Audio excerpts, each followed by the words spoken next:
Welcome to Amplified, where we amplify the politics and policies impacting Black and Brown communities. I'm Laverne McGee, in for Aisha Mills on this historic Friday evening.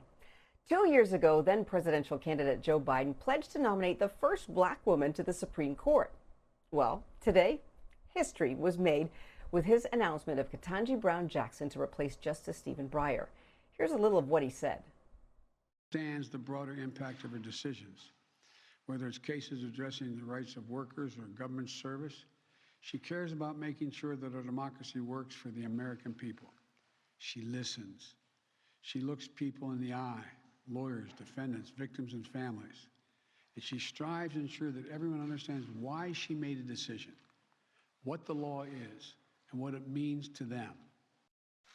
Justice Breyer, the members of the Senate will decide if I fill your seat, but please know that I could never fill your shoes.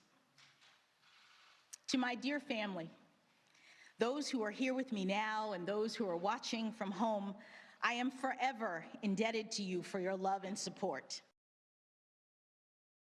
The left-leaning justice announced in January that he would be retiring, sparking speculation as to whether or not President Biden would keep his promise.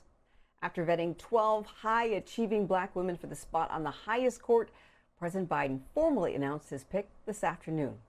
Here to discuss what's next for Brown Jackson's Supreme Court nomination is Judith Browne Dianis, Executive Director of the Advancement Project, a multiracial civil rights organization working to bring about a more inclusive democracy in America. Judith, welcome back to Amplified on this extremely special, historic day. So glad to have you. This much anticipated news came down today. So what do you think made Judge Ketanji Brown Jackson a top contender this whole time? Well, first of all, thanks for having me, because this is a historic day. As a Black woman lawyer, I'm elated at the idea of a Black woman on the Supreme Court, but not just because we need a Black woman. It's been 233 years that the Supreme Court has existed without the voice of a sister on the Supreme Court, but also Judge Jackson in particular, I think brings really important qualifications to the court. She is highly qualified in terms of her educational background. She and Justice Sotomayor are the only two who would be judges who had been in the district court, which means on the trial court and in the appellate court before getting to the Supreme Court. So that means she understands what happens in trials. And she's a public defender. She's a Black woman who was a public defender. And that has not existed on the Supreme Court. Someone who has represented people who have been on the receiving end of harsh and burdensome the criminal legal system in this country. And so that's very important, what she's bringing to the court. And she's been confirmed. This is the other thing, is like, this should be a no-brainer. She was just recently confirmed to the Court of Appeals, and she had some Republican support. So the Senate needs to move this quickly. Yeah, it should be a no-brainer, but we know how that goes. And like you mentioned, it's amazing. She went to an Ivy League school, Harvard, but she chose to be a public defender. I think that says a lot about her. Now, California Supreme Court Justice Leandra Kruger and Federal District Judge J. Michelle Childs were also strong considerations. Why do you think that President Biden ultimately chose Jackson? Well, I mean, in the scheme of things, there are a plethora of Black women who are ready to serve on the Supreme Court. And so there were many candidates that he could have chosen. And I will say this about part of what the Biden administration has done, which I give them an A to A+ on, is that in selecting judges for the federal courts, they have diversified in terms of race and gender.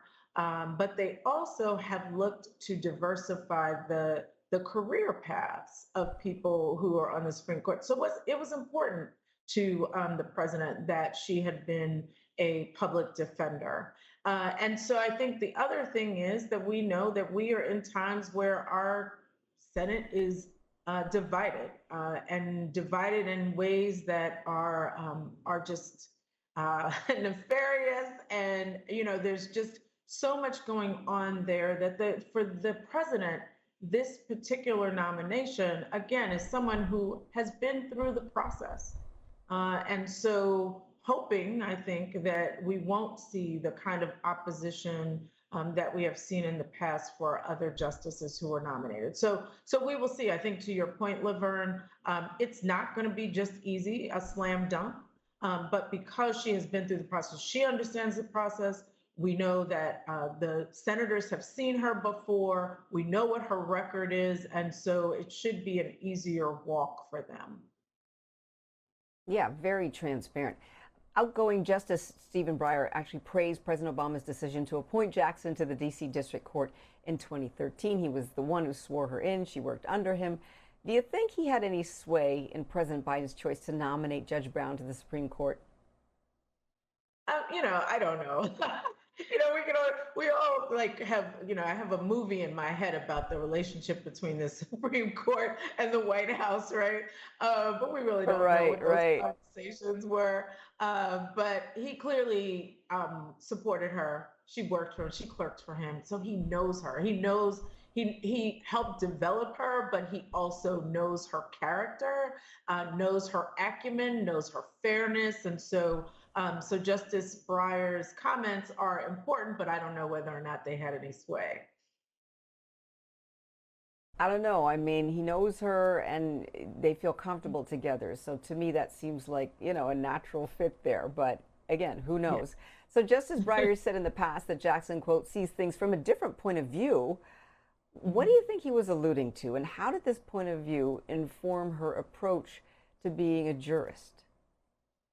Well, I think that it's important for us to have justices that look like America. She is a Black woman. She has lived a Black woman's experience in this country. And even though the Republicans want to say that race doesn't matter with regard to the law, we all know that race and gender play a really important part in not only the way that the laws are written, but also how they're interpreted. And so she will bring that experience. She will bring, again, the experience of being a public defender and seeing the burdens that Black folks have carried because of all the broken criminal legal system. And she's going to bring that to their interpretation. And she also knows that the Constitution is a living, breathing document. And she will be fair and she will be impartial, but she also has life experiences that she will bring to the table. And no one else on that court has the lived experiences that she has. Yeah, absolutely not. And with the midterm elections approaching and Democrats barely clinging to power, they, of course, want to move quickly to install, Biden's Supreme Court nominee. You've said that you're optimistic that this will happen. If it does, though, what is her role in terms of being a Black woman, a Black mother, a Black attorney, a Black judge?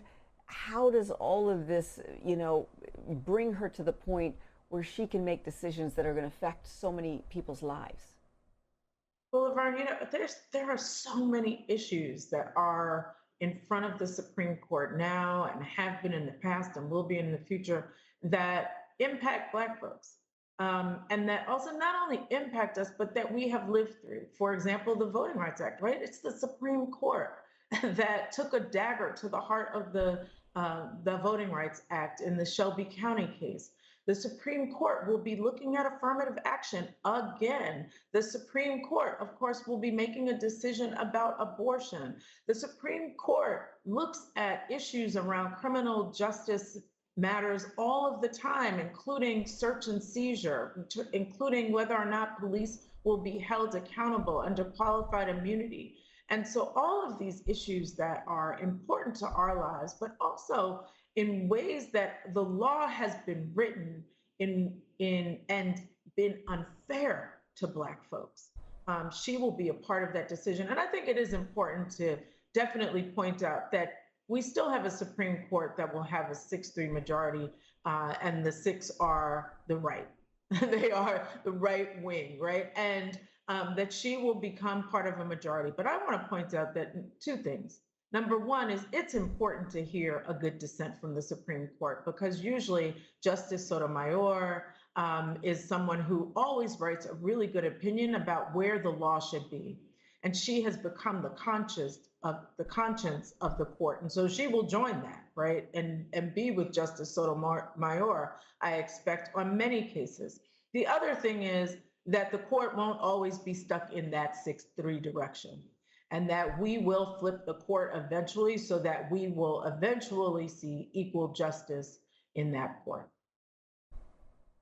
But do you think for now then she just sort of is like a figurehead there without any true influence to change outcomes? Well, I mean, first of all, there are cases that I'm sure that will come before her where you will see her side with others.